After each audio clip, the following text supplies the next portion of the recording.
Date with a Debut is recorded and produced on Awabakal Country. Always was, always will be, Aboriginal land. It was the most terrifying experience. And I know I should be saying it was so exciting and it was great, and it was, but it was also so terrifying that it wasn't just myself that was accountable. Like I had people I had to send things to. I had deadlines. I couldn't just write when I wanted to write. You've got to treat it like a job. Welcome to Date with a Debut, a podcast about debut authors, their incredible books, and their journeys to publication. If you are looking for a new author to discover or writing inspiration for your own story and you don't know where to start, this is the place to be. I'm Nick Wasiliev, host of the show, and I'm delighted to welcome another debut author in today's episode. You can find any books mentioned in today's podcast down in the description. We will discuss mild spoilers ahead, so I recommend you grab yourself a copy of the book now, or at least very soon.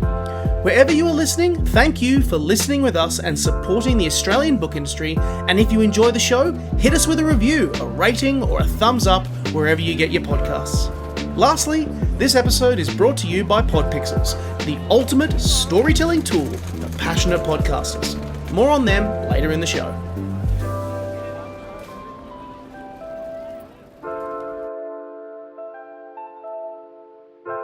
Hey everybody, it's Date with a Debut time. Nick Wasiliev here on beautiful Awabakal Country, and for today's episode, we're doing one for the romance lovers. For today, I speak with self-confessed daydreamer, consumer of reality TV, chocolate and Taylor Swift aficionado, Bridie Blake. When she's not writing, she works in administration, but today, we're here to talk about her hilarious romance debut, The Boyfriend Clause, published by the wonderful folks over at Text Publishing. You can get it down in the description box or at your local bookstore, or indeed check it out at your local library.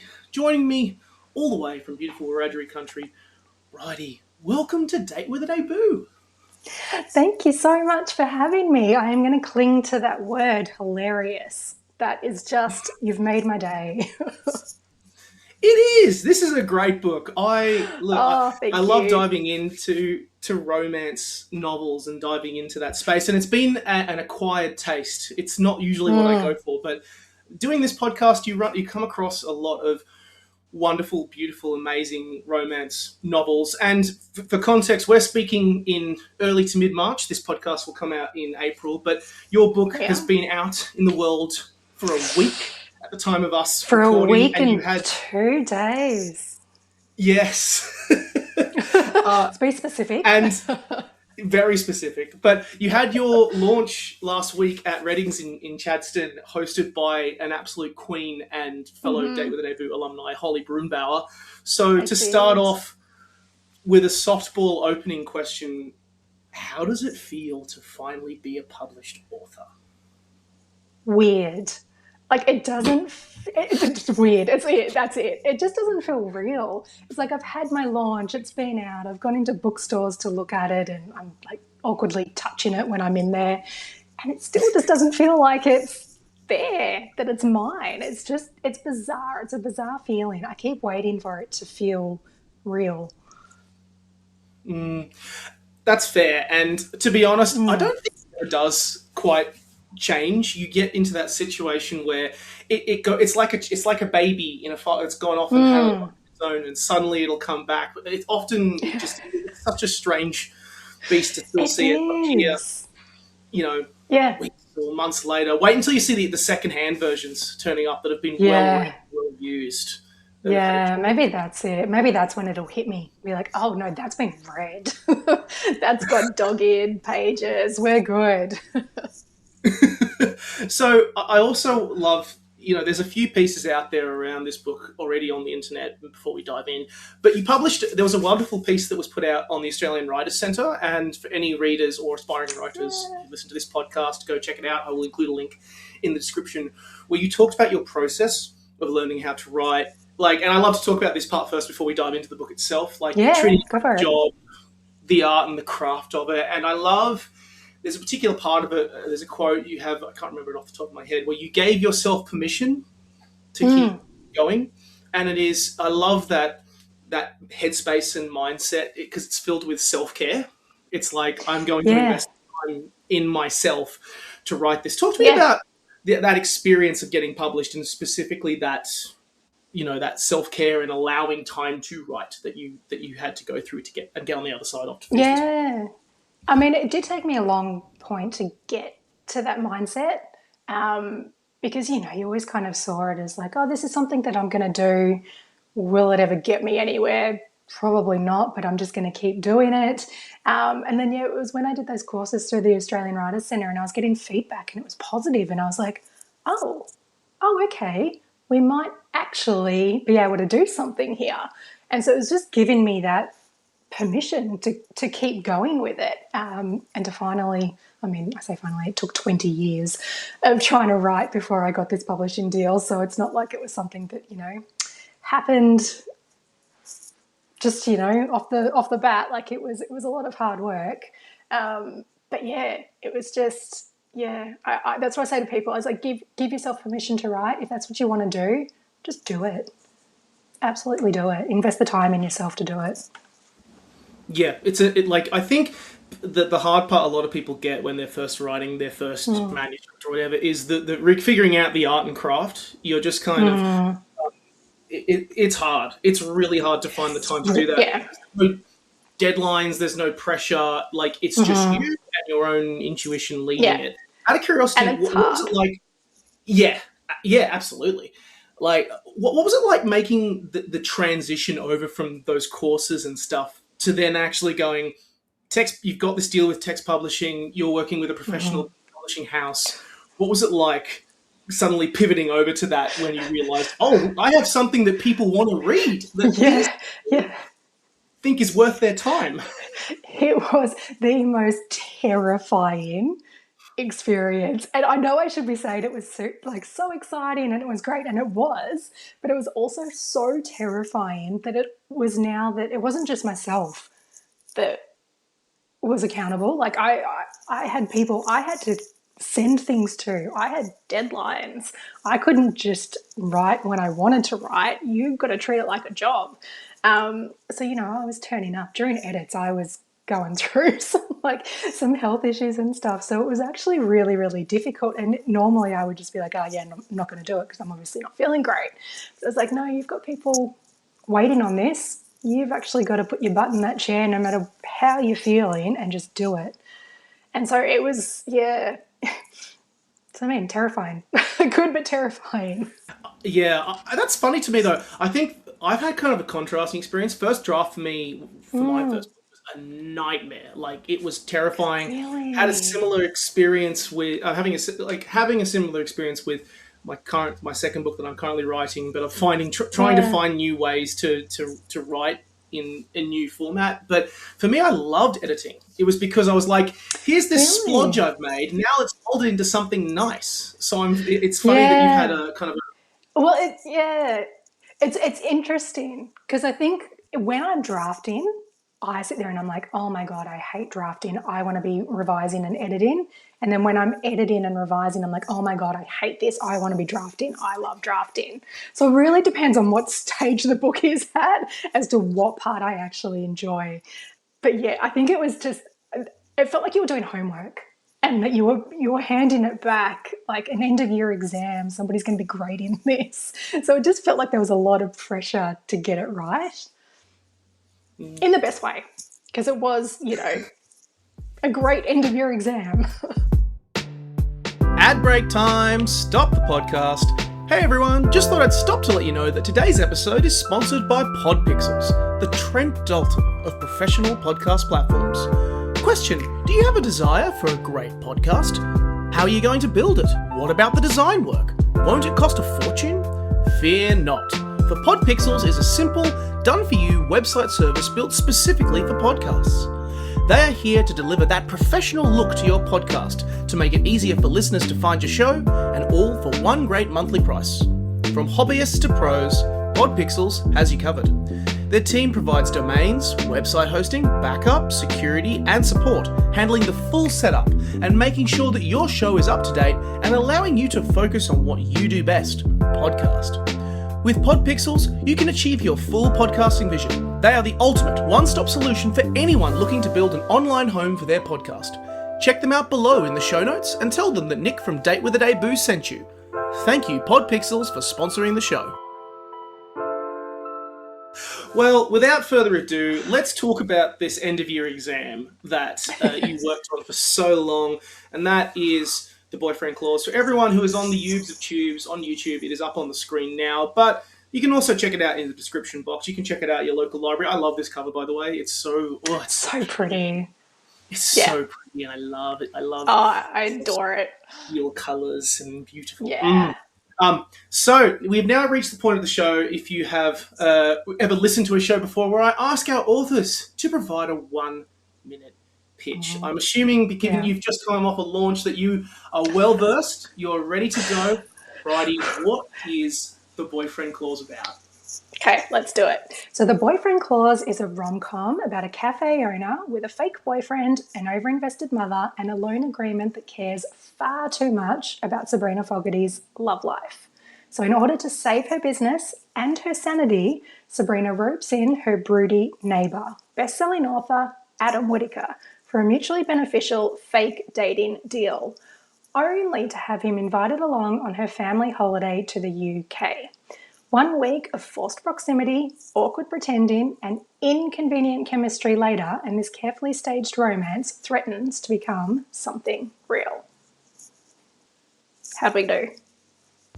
And she stuck the landing Did it? perfectly. Absolutely. Yeah, nailed it. Oh, Absolutely It's the nailed most it. stressful thing to do. And the worst part is, like, you get better and refined at it, but no matter what you do, is before you start, you go, oh God, am I going to get it right this time? It's whatever. But great pitch, great summary. Doing this show, I've come to having had multiple romance authors on the show over the last few seasons, I've come to appreciate the balance that romance authors have to have, because put simply, romance authors are so much fun to chat to as well. You guys like to have fun. But the great thing about this book is you have all of these wonderful elements and tropes that play your heart like a fiddle, like a slow burn love story, fake dating, even a one-bed situation at one point, but we were free. But it's also intercut with well-realised, more intense themes that give it a bit more bite, which I really like. Some of the family scenes particularly, and discussion of family dynamics, it can be quite biting and very real. Out of curiosity, what was it like playing with the fun tropes of romance novels? Because I can see that there's a clear love of romance in your craft, in your pen, but also finding that balance with getting things right in a good rom-com. Yeah. I mean, I love a trope. Give me all the tropes. I just stop myself from putting in 100 of them. But yeah, I just think they're fun, and they're just, I don't know. Readers love them, so we love to use them. It's just, in doing so, I think really trying to make it fresh. I think sometimes they can get a bit stale, but I think, you have good characters, you have interesting people behind the tropes, and it's always going to be, I think that's what is going to keep it fresh, and that's going to keep it fun. I'll kind of address the title immediately. The idea of a boyfriend clause tells me a lot about this poor bloody scenario that our protagonist Sabrina finds herself in. First of all, I just need to give you your flowers about the Fogarty family. They have such a loaded dynamic. Different people express their power in certain ways while really pushing those underneath down quite a bit, which makes you naturally really, really root for her, because I actually think I'm going to go out on a limb here. I think Sabrina's doing great. Like, she's actually in. I think so too. Yeah, I think she's doing really she's doing well in life. Yeah. She's running this cafe. She's starting this business. She's making a name for herself. Yeah. Starting out really well. Exactly. And yet, when put into this family situation and talking about family dynamics, it's I just found it dangerously, incredibly relatable to a lot of family dynamics. Oh, right. Quite limiting. I mean, like, talk to me about writing family dynamics, particularly because it's kind of a dance with different characters, and I also love it is the fact as well, particularly that the most biting criticisms come from her mum, from her mum Yeah. Joanne and her sister Gabby. Mm-hmm. Those two in particularly I found very, very interesting in terms of both family dynamics Yeah. and like this is a member of their family they're talking to who actually isn't Yeah. doing too bad in life, but that's the precious Yeah. she finds herself in. Yeah. No, it is. I found writing this family so incredibly interesting. I am one of 9 children, so I come from a big family. And so I wanted to explore the dynamics a little bit. I have been Sabrina a little bit in that situation, not with them like digging at me, but in that feeling of just I'm not as successful as my siblings. I'm not going to be the smart one. I'm not the athletic one. I'm not the funny one. I'm not the one, who's going to be out there making money. I'm like the weird little one in the corner with her laptop. And so that was something that I really wanted to explore in this book is just that feeling of just being surrounded by people who look like they've got their life together. Whether they do or not, we'll see. But I just think that's something that I have dealt with myself through no fault of my siblings. They're not out there being like, oh my God, we're better than you. Nothing like that. But it's just when you grow up with that many siblings, you're always going to feel that at some point. And so it was really important to me to draw on that experience and bring that out in the book because I do think it is something that is relatable to a lot of people. That's so true because it's not. While we have a family dynamic here, this is quite a universal thing. This could be happening at a workplace. This could be happening with friends in a friendship group, and it's the whole idea of finding your voice is kind of something that continues to permeate throughout the story. And I think this is a good chance to pivot over to Sabrina because I think personally this book is absolutely hilarious. It is so much fun. Oh, thank you. Despite us talking about these themes initially to begin with. Yeah. And Sabrina's the heart of that. This heart of gold. This woman, she's brilliant. Yeah, works hard. Brilliant copy maker, baker, in a situation at the start of this novel where her business is struggling. But the big thing about her is brilliantly identified in the middle of the story by Adam when he kind of says, you struggle to find your voice, particularly in this family dynamic and the scene where Adam is like, your voice matters. Like, there it is. There is her button that she's trying to break through or thing that is her growth in this story. Tell me about writing Sabrina and tell me about her. Tell me about Sabrina.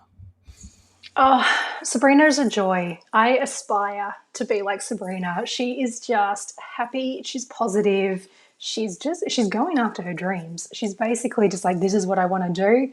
I'm going to go and do it. She's doing everything she can to please her family, despite them constantly putting her down. She's still trying. And she's just, I'm just going to say it again. She's a joy. She's absolute joy. I want to be best friends with her. I want to hang out with her. She just likes to see the positive in every situation. She does struggle to see the positive and the good in Adam. It does take her a little while to get there. I think that's why they work. I think she lives in La La Land a little bit, and he grounds her quite a lot. Yeah, you're right. That's why I think there's so much joy because she's got a naturally really beautiful, optimistic voice that just kind of comes off the page, no matter the situation she finds herself in. And I'm glad you're bringing in Adam because Adam. I went on a journey with Adam. I really, he really brings the slow burn to this romance. Like he's a famous novelist. Struggling to write a sequel, and he's at the start. He's really shy, really standoffish, so blunt. There are moments where I just thought, "Oh, you bastard! Oh, you bastard!" But of course, as the story goes on, he reveals himself to be very perceptive.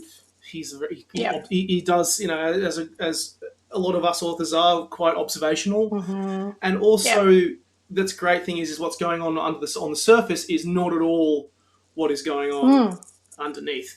Tell me about Adam because I think he's where this story comes like suddenly supersede, like goes big with him. Yeah. As that foil. Yeah. Yeah. So Adam, I've got a real soft spot for Adam. Adam, I'm actually quite similar to Adam. But I am, I am shy. I am introverted. It takes me a while to warm up to people. There were some people that I meet that I'm just like, we're instant best friends. But for the most part, it does take me a little while to get comfortable with someone. And then once I do, you open up. And so I really poured that into Adam. I've been told I come across as blunt. I sometimes say things and I'm like, oh, God, you shouldn't have said that. So I do resonate with Adam quite a lot. And I just think he's special. Once you get to know him, he's got a heart of gold. He really does. And he's just, Sabrina crashes into his life. He's just trying to move his boxes into a building and she's just like, yeah, no, I'm going to ruin this day for you. And, that's a lot for somebody like him to deal with. And he is struggling. He's trying to write his novel. He's just trying to do his best. And she's like a little tornado. Yeah, I feel like we should probably also address that topic, which is I want to add no spoilers, and for any people who romance lovers who might be listening to this podcast and not familiar with this story at all, but the introduction to this book is hands down one of the best introductions to a romance novel that I have ever read. I'm giving you your flowers here. Thank you. I love it. Pissed myself laughing. I have no comment to add here. Nailed it, no notes. I'm just glad that you brought that scenario to life on the page. I dread to think if it happened in real life, but if it results in an opening this good, fuck it. It was worth it. It was worth it. I know. It was so good. But honestly, like, how do you then get these two people to fall in love? Like, where do you go from there? I was like, why am I doing this to myself? This is not going to be easy. But I love that first chapter, that opening scene. To this day, like, the favourite thing I've ever written. Like, adore it. It's so good. Just anyone listening to this, just like if you want, pause the podcast now and just go read that chapter. It's not long. You'll not regret it. Obviously, we want to shout out all the great support characters. You've got a great little cast around these two as they kind of navigate this story. It's great you cut back from this trip as well to key moments with Hattie, Sabrina's best friend, business partner. I loved her whenever she appeared. She's really fun. She's great. Sabrina's family, very eclectic. I need to go back to Gabby just because maybe it's because she's the one that you clash the most with as the author, but I like her I like what you've done with her in terms of my writer brain. But she had moments where she reminded me of like a female equivalent of Adam Scott in Step Brothers.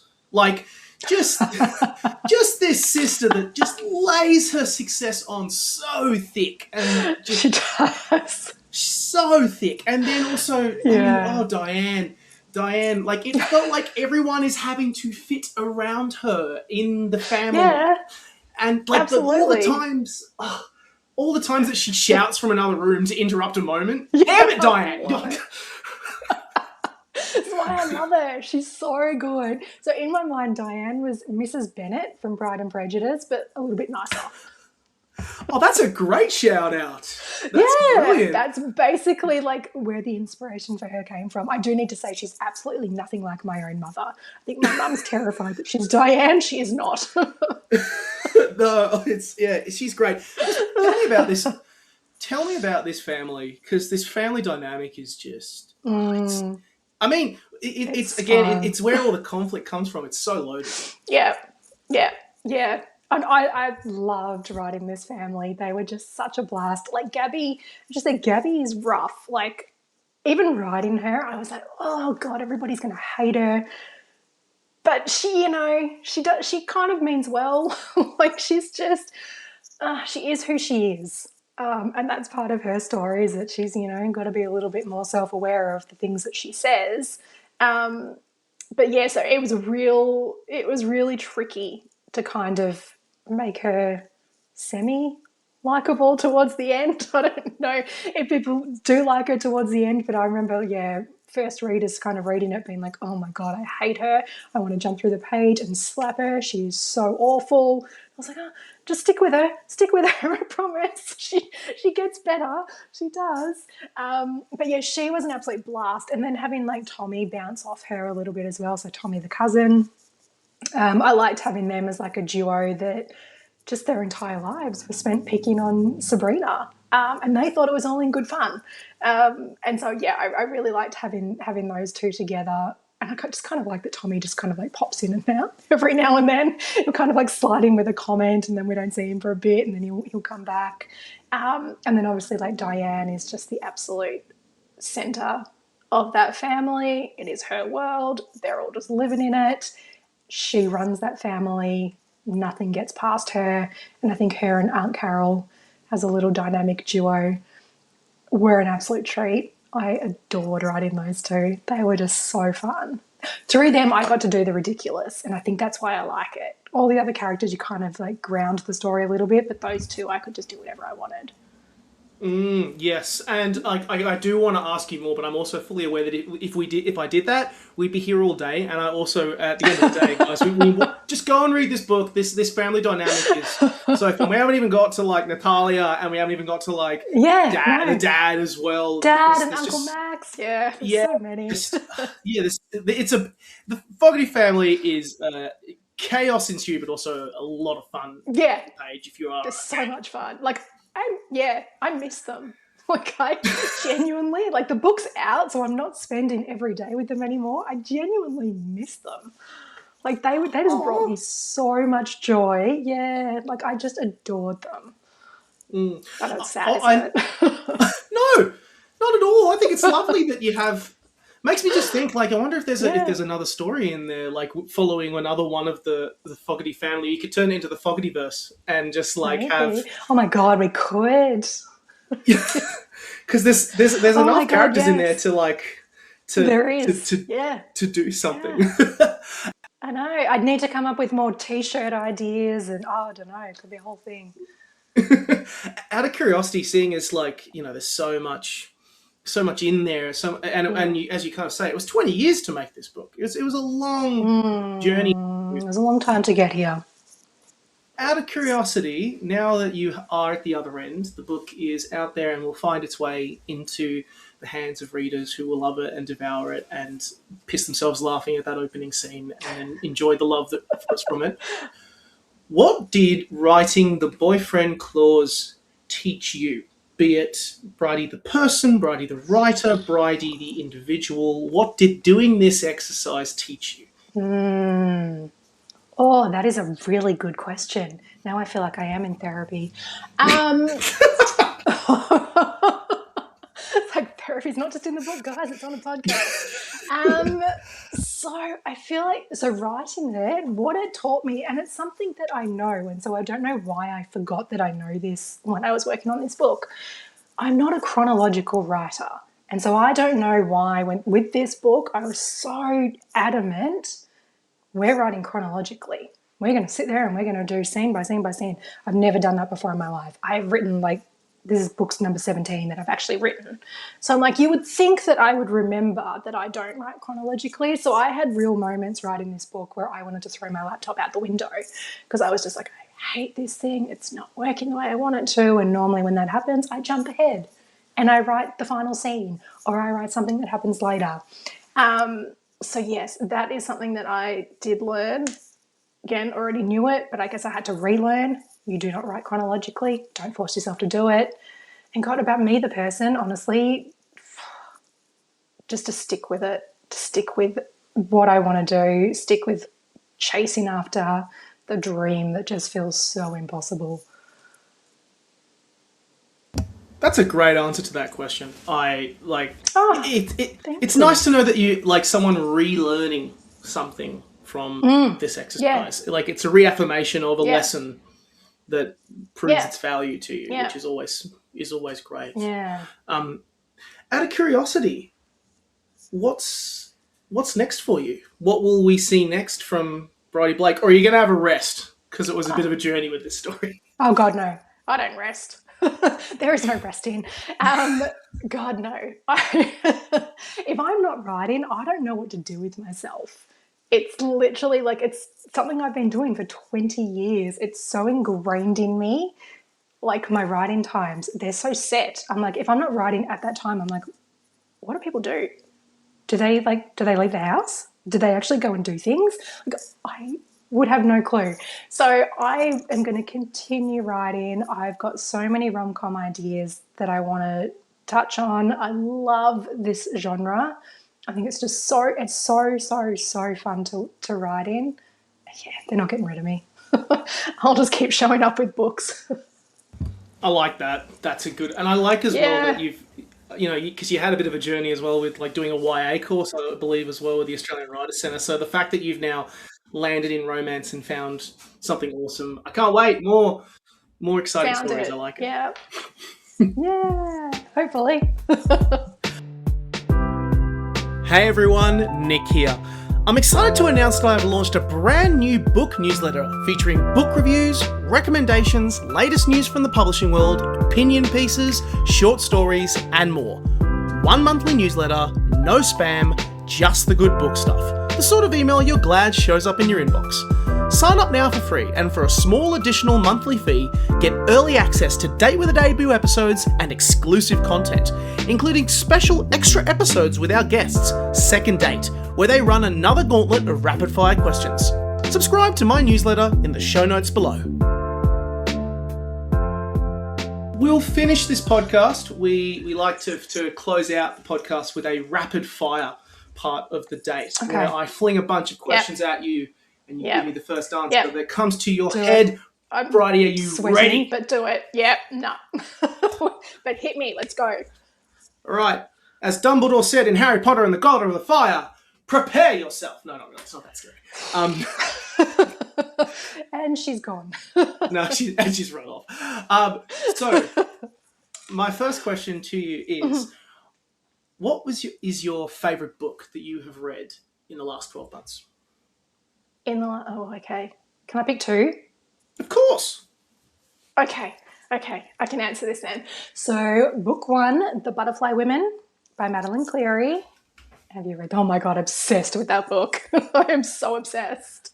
Had her on the show last year. I told so many people to read it. Oh my God, like my dad read it. Friends at work have read it.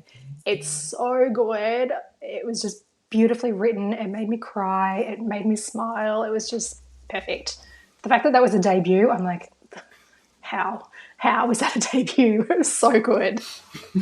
so good. And then the other one, and this book is very, very special to me, What Did I Miss? By Holly Brunbauer.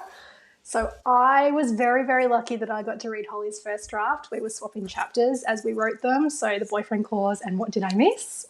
And so it is an absolute joy now that both of our books are out. And I just remember reading hers and just thinking, oh my God, this is a masterpiece.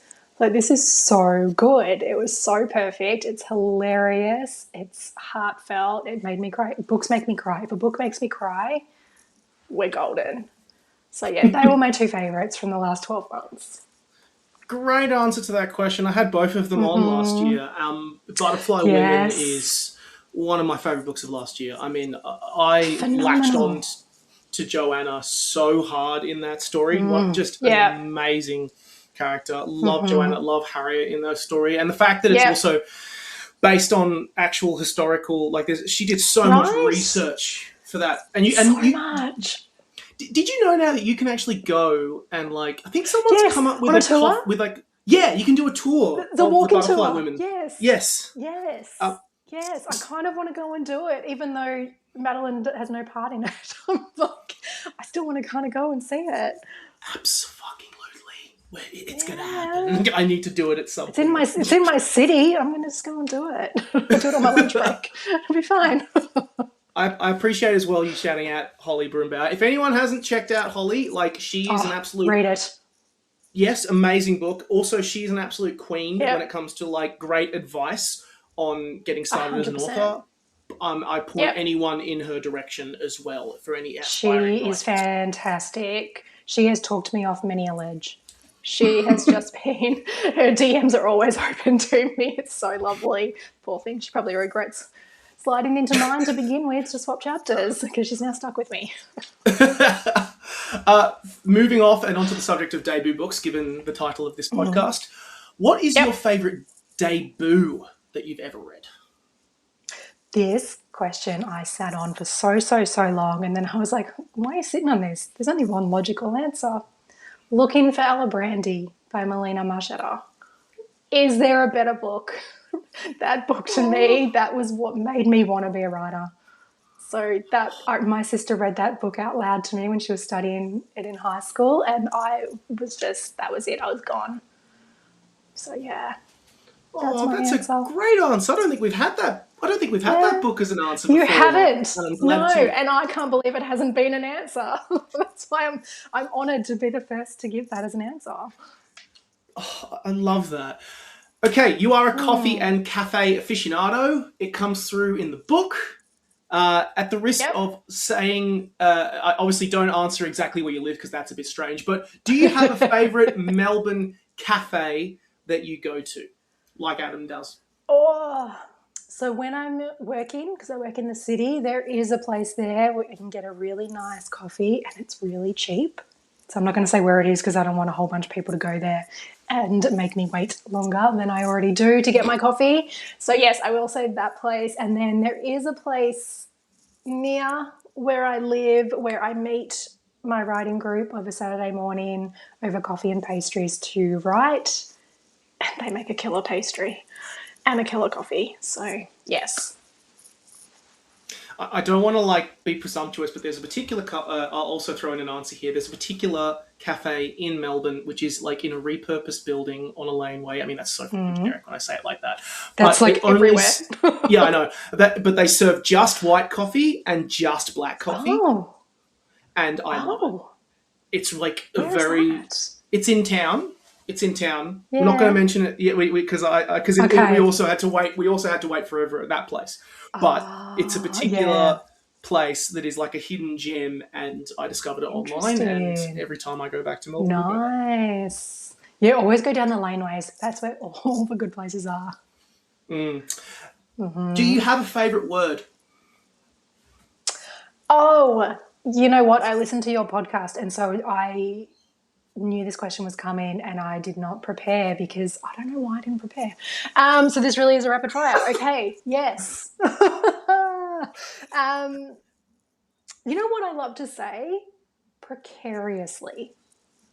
I just think it sounds nice. Precariously. I don't use it often, but I really quite like to say it. Oh, that's a great word because it's got different parts to it. What is precarious? I have questions. I must know more. Oh, God, don't ask me. It's dangerously. When you say something's precariously close, dangerously close. Oh, my God, I feel like I'm at school. Did I get it correct? Yes, you did. It's a good answer. I like it. Did I? I got an A on that one? Okay.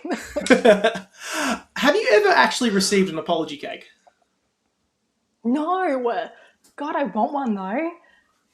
Yeah, no. And it would need to be a chocolate or a cheesecake. Yeah, that's what I would want. Or a cake made of donuts, because donuts are my weakness. So yeah. Oh, that's nice. Yeah. All right, here comes my mean question. Oh, God, yeah. Yes, you are a self-confessed Taylor Swift fan.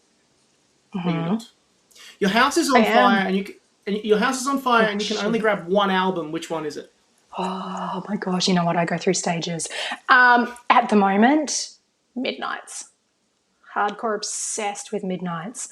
Before that, I would have said Folklore, but no, Midnights is my 24/7. That's what I'm listening to constantly. Yeah, I would have gone. That's what I'm taking. Go with that's a good one. That's a good one. My answer would have been Folklore. I don't know why. I like that's my favourite. No, I did love Folklore, and that would have been my answer solidly for a good couple of years there. And then Midnights over the past 18 months, it's just become my obsession. There's no skips. Yeah. Fair. And then final question: are you happy? Oh my God, we really are in therapy. Am I happy? As of this very moment, yes, I am. 20 years, 17 manuscripts, my book's out, and it's in bookstores and people are reading it and no one's told me that they hate me yet. So, yes, I'm happy. I will say, as like a little subtext to that, eventually someone will post a negative review, and if they do, I was happy when I got my first 5-star review. I was overjoyed when I got my first 1-star review because to get it over and done with. I created someone that someone disagreed with so much that they wanted to write a negative review. True. Oh my God, that's actually so true. That's like you inspired somebody. I mean, didn't inspire them in the best possible way, but you inspired somebody to get online to be like, I hate this. That is how you know you made art. That's how you know. Yeah. Oh my God, that's so true. Okay, I'm waiting for that 1-star. Yeah, it'll come one day. That sounds so mean when I say it like that. No, it will come. It will come. It's been such a joy. Crazy if it doesn't. Oh. Yeah, it's been such a joy chatting with you, Bridie. For everyone listening, if you enjoyed this discussion and you also particularly enjoyed this rapid fire question, we've also got a second exclusive show that we are literally about to record straight off the back of this, which is called Second Date, where Bridie and I chat more about her reading habits, as well as other rapid fire parts. We're about to record it literally after this. If you want to check that out, you can also sign up to my newsletter, which will be in the description. But for now, Bridie, it's been such a pleasure chatting with you about this beautiful, wonderful, amazing book and your journey. For everyone listening, The Boyfriend Clause, it's published by Text Publishing. Thank you to them. It's out in the world. It's there. You can go and read it. You can get a copy. It's there. It's real. It is. You can get it online. You can go to your local library and check it out. You can get it everywhere. Is there an audiobook? I'm assuming there's an audiobook. There probably is. It's on its way. So that is coming in mid-April. When that comes out, actually, that'll be when this podcast is out. So for everyone listening, there we go. There will be an audiobook by the time you listen to this. But Bridie, thank you so much for bringing this book into the world and for being on the show. It's been a joy. Oh, thank you so much for having me.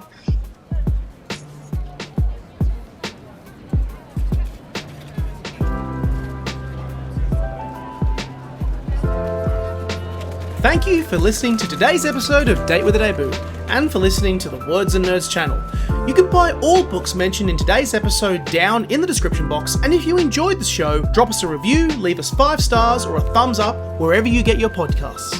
If you want to hear episodes when they drop, be sure to subscribe to Words and Nerds, or you can subscribe to Date with a Debut on Podbean to hear the latest episodes as they drop. This episode was edited and produced by myself, Nick Wasiliev. Additional production credits to Dani V from Words and Nerds, music by Sakura HZ, and thanks to the publishers and authors who make this show possible. This show is sponsored by Podpixels. Date with a Debut is a Words and Nerds and Breathe Art podcast co-production recorded and edited on the lands of the Awabakal people.